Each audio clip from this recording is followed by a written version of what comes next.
Hi, everyone. Thank you so much for once again joining me for our next episode from the Lessons from the Playroom podcast. And today, everyone, we're talking about a topic that we've never discussed ever in this Oh, entire podcast series. wow. I know, which is on dissociation. It's such an important topic. And I have with me another amazing guest to help unpack this topic for us. So let me go ahead and introduce our guest. So I have with us the amazing Annie Monaco. And for those of you that are not familiar with Annie, let me share a little bit about this fabulous person.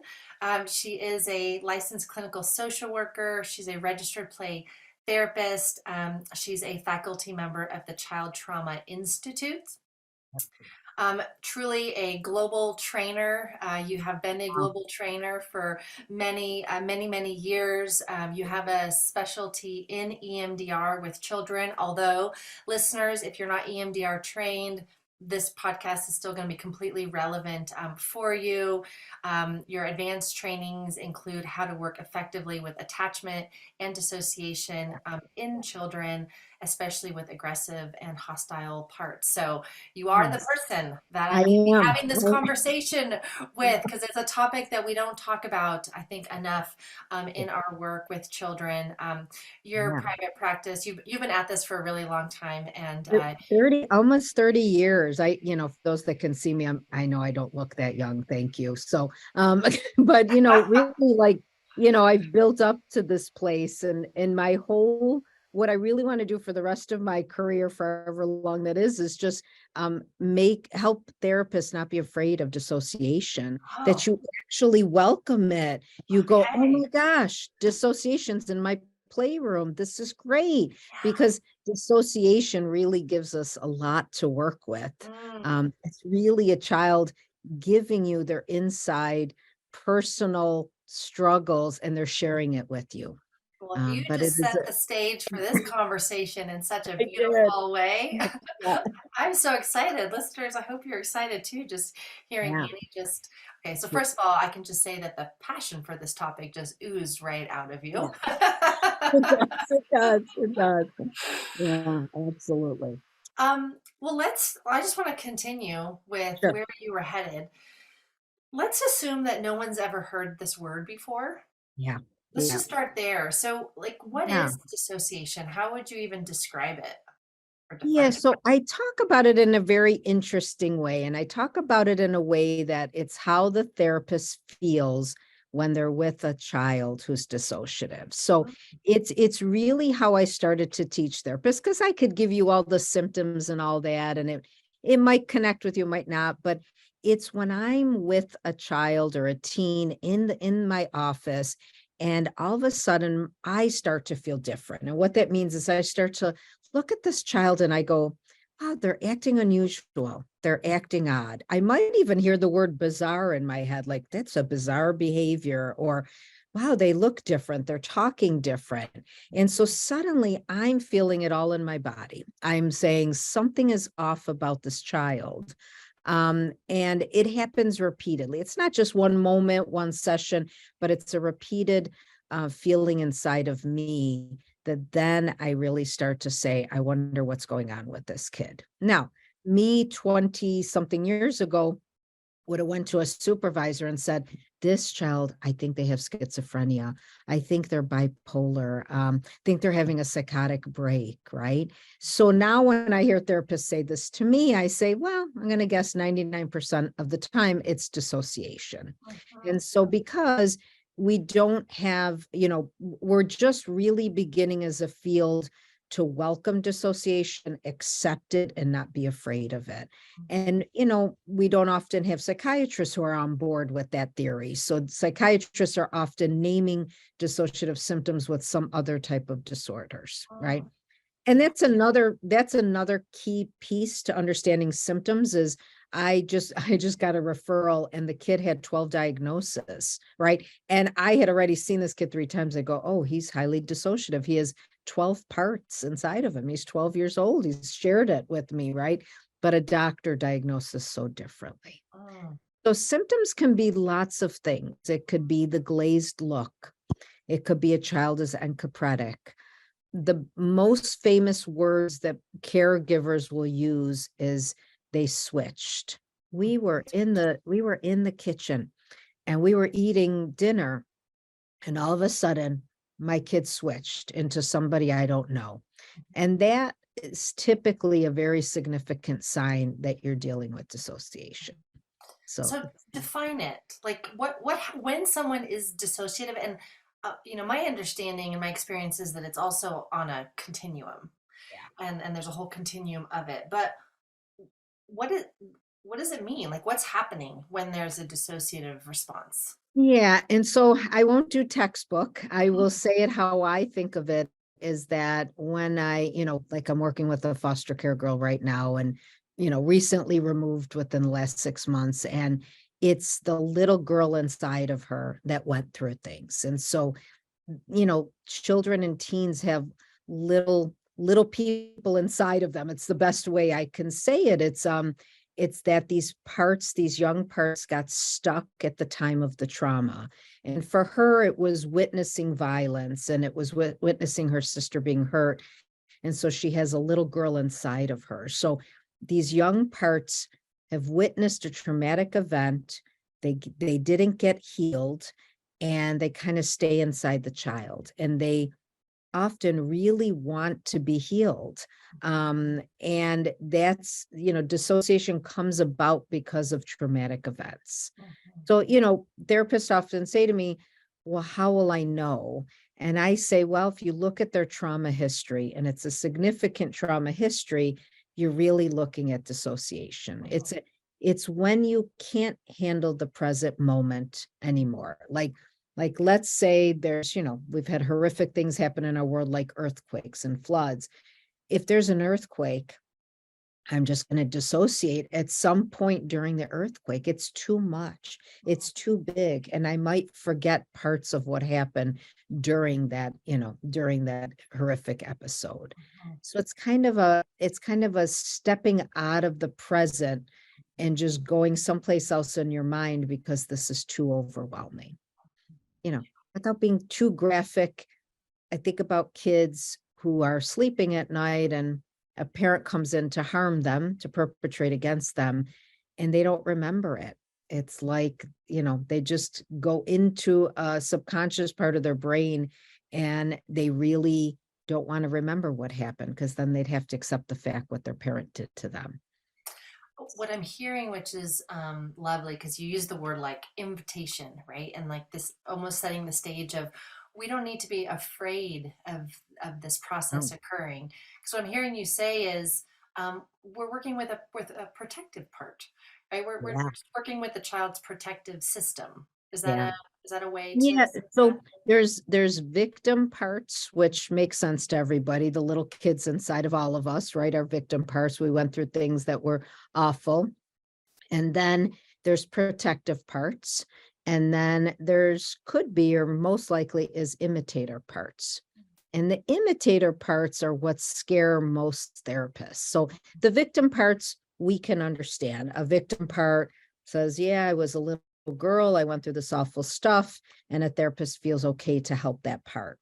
Mhm. Then there's these protective parts where it might look like the kid being angry or not listening to their parent or switching into a different voice and getting defiant or oppositional, or they forget things.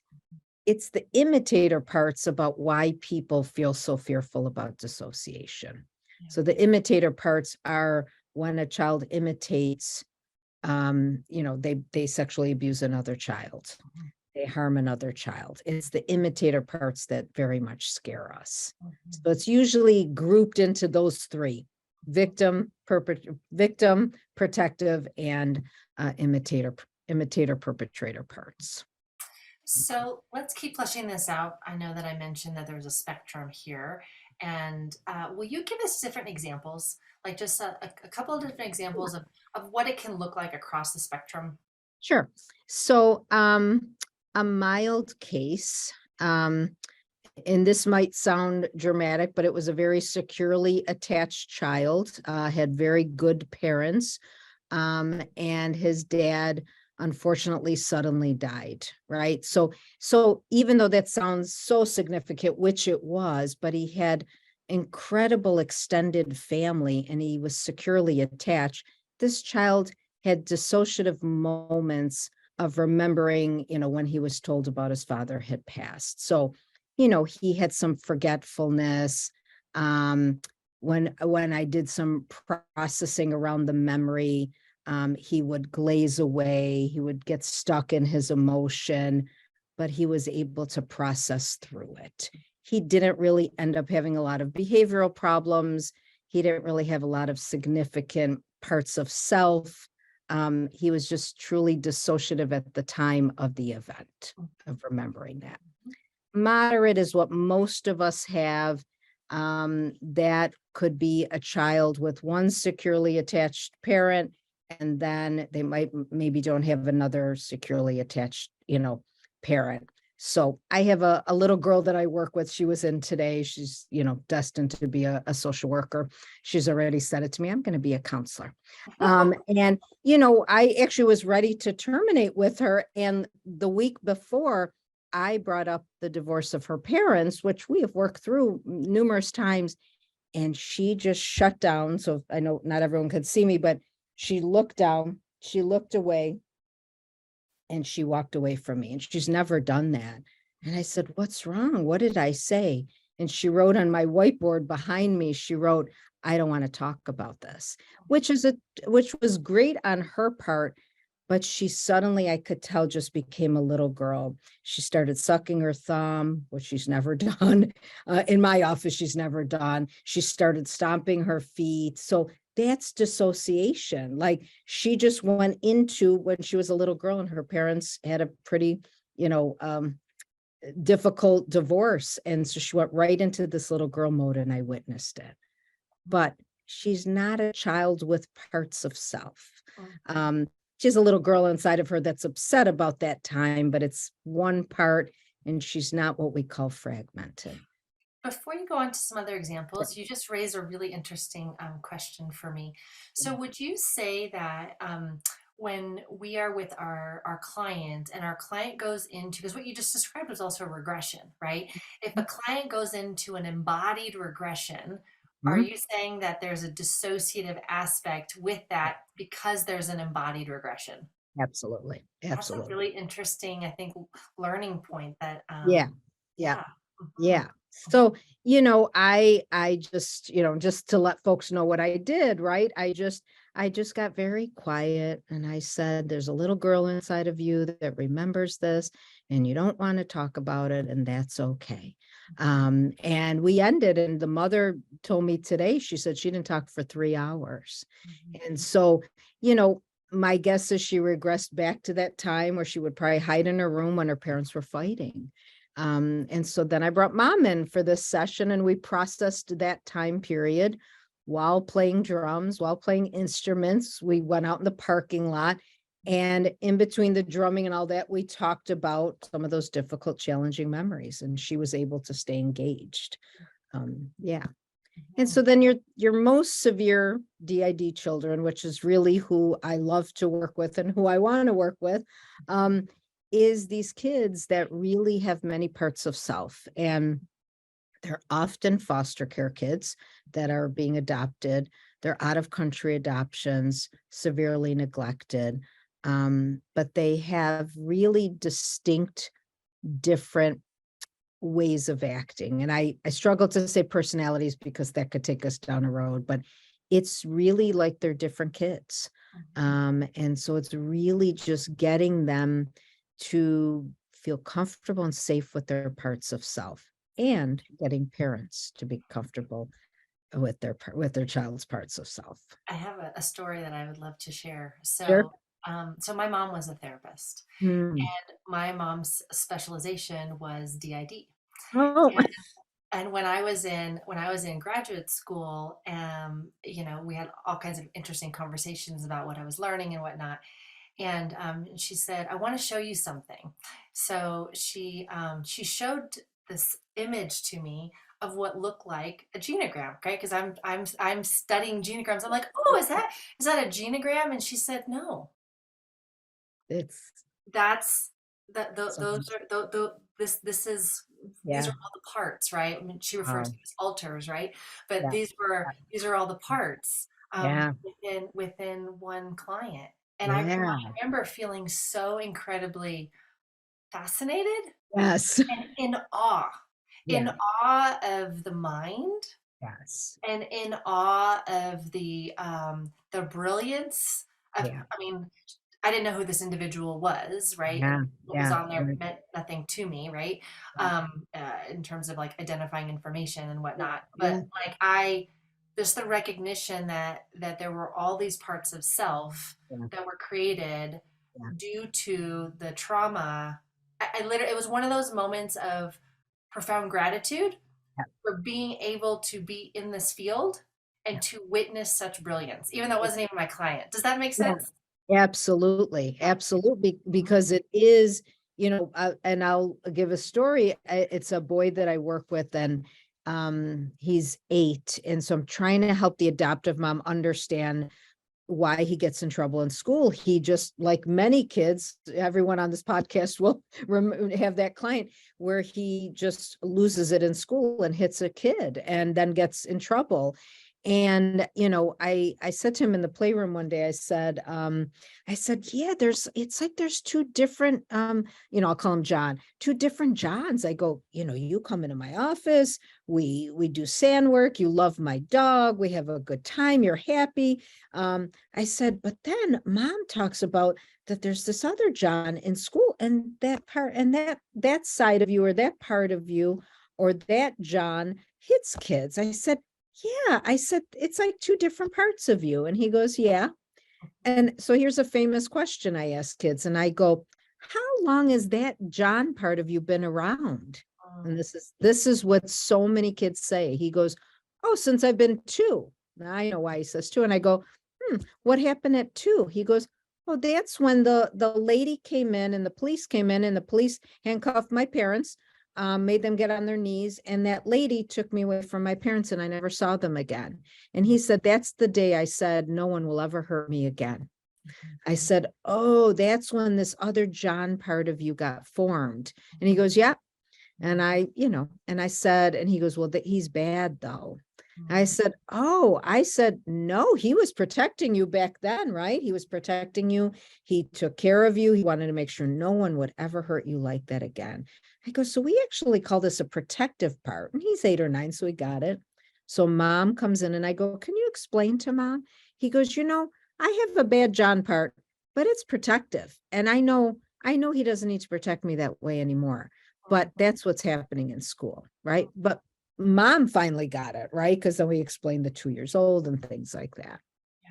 So So, Annie, do you do you believe that we all have some level of dissociative parts, like yeah, in all of us? yeah, and I think that's where this needs to be demystified. Like this isn't just a certain group of people. Yeah. You know, first of all, our world has changed and it is really hard to say that none of us haven't been through stuff, right? We've all experienced stuff. And if you understand that on some level you have a little girl, a little boy inside of you, that's okay. Does it mean you're so fragmented and you're forgetting time and you don't know who you are and you don't remember where you were last night? No, but we all have that part. I what I say to therapists is we all go back to our family of origin, right? We go for holidays. Easter was just here. I come from a very Italian family. My mother, who's 88, still runs the show. And, my mother will come to my house and go, it's, your kitchen is not too clean, right? In a typical Italian, right? And I feel the 13-year-old come right up, right? I'm 13 and I'm ready to argue with her. And then my adult self takes over and I go, you're right, mom, the kitchen's not clean, right? But the 13-year-old would be happy to tell my mother what I think, right? So we all have those parts, especially when we're around family of origin. And it's not being afraid of that. It's really accepting that you have parts of self. And if you need therapy, then you have to get therapy. But it's really how we manage life. I'm You know? hearing an invitation here for therapists to become really curious Yeah. about parts rather Yeah. than almost the way that I have historically heard about dissociation actually almost fragments it further. Like the language that has historically been used to describe is actually Yeah. a fragmented Yeah. language. And Yeah. I'm hearing like, no, how about we unify or appreciate or or hold curiosity for um, Yeah. but this is a This is, necessary part of who this yeah. child is. So, when therapists present in consultation, I get a little funny and dramatic and I go, that is fantastic. He just showed you his dissociative part of self.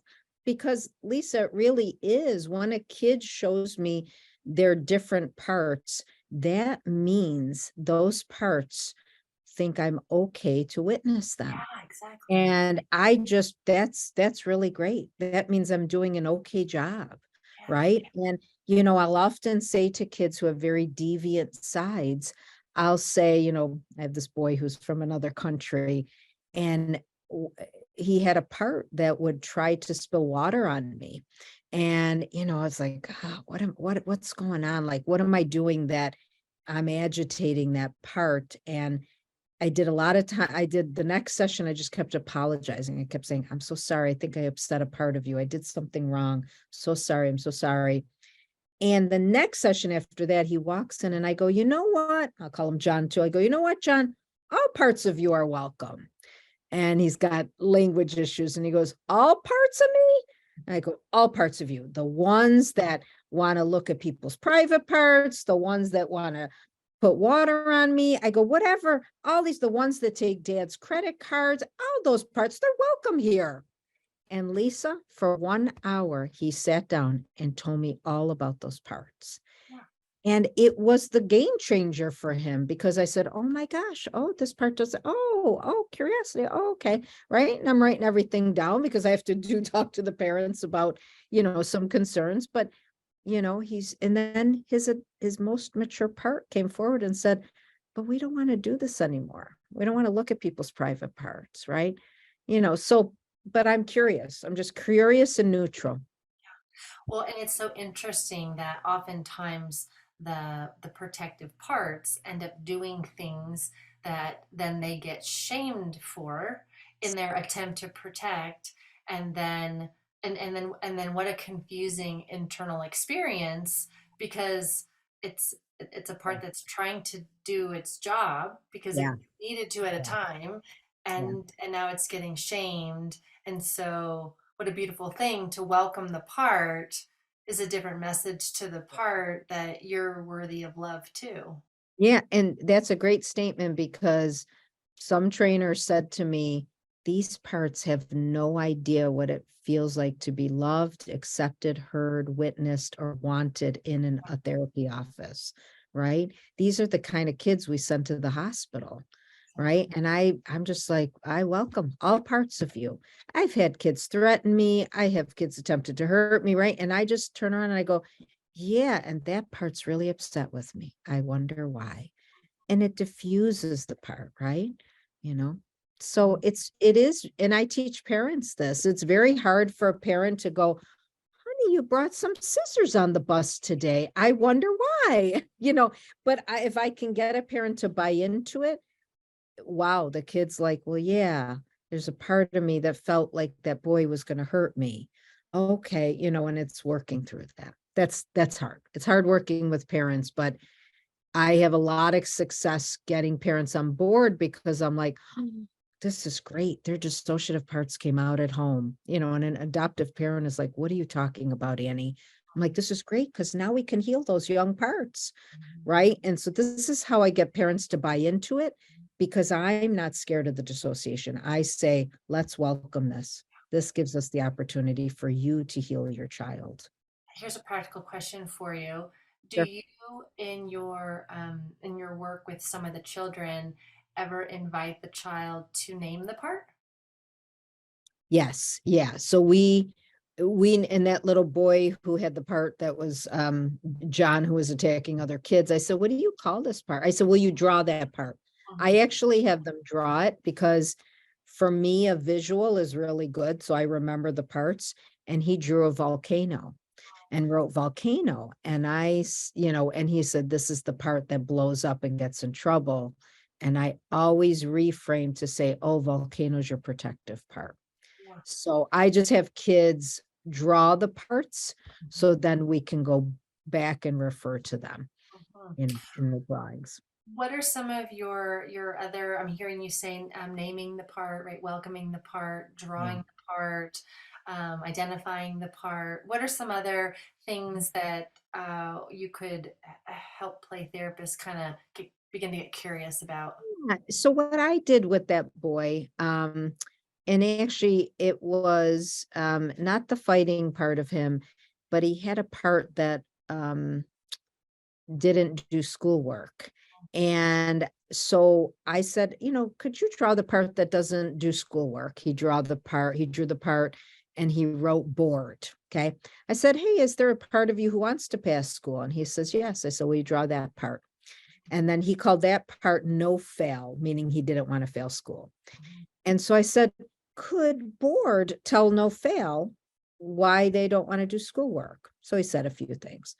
I said, what about no fail? Can no fail talk to board? Right. So what I'm doing is creating dialogue between two parts. Right. And then this is a very interesting thing that I'm teaching therapists is that it's up to the child to negotiate how this is going to work out. Mhm. And therapists are like, but they're young. I say, I do this with as young as 4 years old. I wonder what those two parts are going to work out. So I'm encouraging a dialogue. I'm encouraging negotiation. I'm encouraging a solution. Right. And I'm like, I wonder what that part's, can they come up with any solution? And this little boy looked at me and he goes, well, if we do our homework on Sunday, if we just do it, mom said we could watch the football game. I said, oh, no, Phil wants to watch the football game. I wonder what board thinks. And back and forth and back and forth. Mhm. And he did it on his own without the mother prompting, right? It was the negotiation. And that's a big part of this because people are like, okay, Annie, I've identified the parts. I got their names. I got the drawings. Now what? I said, they're a family inside. They have to work this out. They have to talk to each other. They have to negotiate. They have to share their feelings. They have to be accepted, right? A little boy today, well, he's not a little boy. He's a teenager and he did some awful things to his biological sister. And he put in the sand today, what his disgusting part. So I'm bringing this up, Lisa, because when a child has a part of themselves they hate, what's happening is this continuous internal dialogue of I hate that part of me. So just like if I said to you over and over, Lisa, I hate you, I hate you, I hate you, you're suddenly going to react to me and get aggressive with me, right? So a part does not want to be heard, does not want to hear that they're hated or not loved or not wanted. And so teaching a child to have to have compassion towards those parts is so key in the treatment, including the parent doing that. And I say to the parent, you can grow the monster, which means if you keep telling that part of the child they're bad, they're just going to keep acting out more and more. I said, if you don't want to grow the monster, then you have to learn to love this part and help this part understand that it's loved and accepted and doesn't need to keep acting this way. So it's a critical piece of the treatment that is so not easy, you know. Okay, I have another question for you, Annie, that might also fall in the category Okay. of not easy, right? Yeah. What if the therapist has a belief that what this part is doing is not okay? Yeah. And I'm faced with that every day. I mean, I have kids, how I started in this field was working with kids who committed crimes and adults who were sexual offenders. And it's very hard to understand those parts. And so, what I say to therapists is finding the origin of how that part got formed will help you, deal with compassion. What I said to this teenager today, I mean, he did a horrific sexual act towards a sister. And I said to him, I said, I wonder where you learned that from. And he stiffened and he goes, well, what do you mean? And I said, well, from what I understand about your biological parents, something similar happened. You witnessed it. He goes, I don't know about that. And I said, well, I think it's a part of your history that your parents do need your adoptive parents. They live out of state, unfortunately, the situation. Um, and but the relief, Lisa, right? Like the relief to understand that what he did was an imitate or potentially an imitation, he got it, right? And that helps me to have compassion, right? I mean, I know what he did was harm, really harm.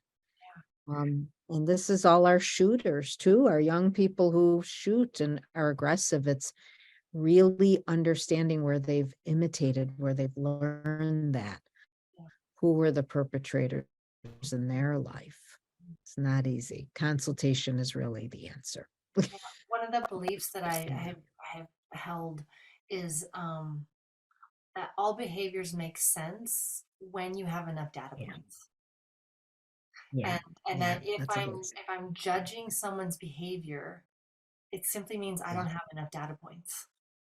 Because yeah, that's what I yeah, found in my own life and in my own work, and even towards myself, if I'm not understanding something that yeah, I'm doing, right? yeah, yeah. Or if I'm not Very true. understanding what someone Yeah, else is doing, or if I'm yeah, being critical of someone else's yeah, behavior, yeah. for me, it's been a really useful reminder personally and clinically to go, wait a second, I'm missing information. So what are the data points I need? Because I inevitably find the moment that I see the picture, I get it, my heart softens. Like it's almost like instantaneous, right? To my client, to myself, to my Absolutely. own kid, like Yeah, whatever, right? sure, sure. And I think that I'm hearing that too. There's an invitation here as clinicians, Yeah. almost like how wide can we go? Like how much can we? How curious can we Well, become? and I say, we're not only therapists, we are detectives. And really what I mean by that is that um, you have to look at a symptom, and if it's hair pulling, I'm always thinking, I wonder why they hair pull. I wonder where they learned that from. I wonder how that behavior got formed, right? And in any kind of disturbing or really difficult things, I've had kids who've killed, and I have to really say, wonder how you got to that place, right? And being open to that. Yeah. Absolutely. Yeah. And what I'm also hearing in this conversation is and recognizing that the part that killed was likely a dissociative part or Yeah. an Yeah. imitative part Yeah. or that And there's something going on where yeah, and sometimes they have no memory of this. And that's another hard piece to understand, that is that what do you mean they don't have memory? You know? So yeah, definitely. wow, this is so uh, It's a great topic. yeah, it's a really great topic. Curious here for listeners that are uh, super curious and want to continue to learn. You do have a training coming up right around the corner. Can we go ahead and just make that announcement for everyone? Absolutely. Yeah. And I can give you a link too, Lisa. So it's called Managing Dissociation, through different exercises, through different interventions. And so it's a one day, it is in person in Buffalo, New York, but we're doing it live and online. And it's very experiential. So I spend the morning just teaching about dissociation in a very interactive kind of way. You have scripts. You'll learn how to explain it to a parent. You'll learn how to identify symptoms. And then we spend the rest of the day doing different, more embodied kind of movements or activities to really get kids grounded. So while they're talking about parts of self or while they're dissociating, we're finding ways to get them grounded in the present moment. And our belief as trainers is that you're teaching kids, but you're also teaching parents. Yeah. And because me teaching a kid for 1 hour is not the total answer is getting these parents to learn how to get their children in the present when they're at home. So yeah, so that's the one day, and I'll give you the link. And tell us what day it is.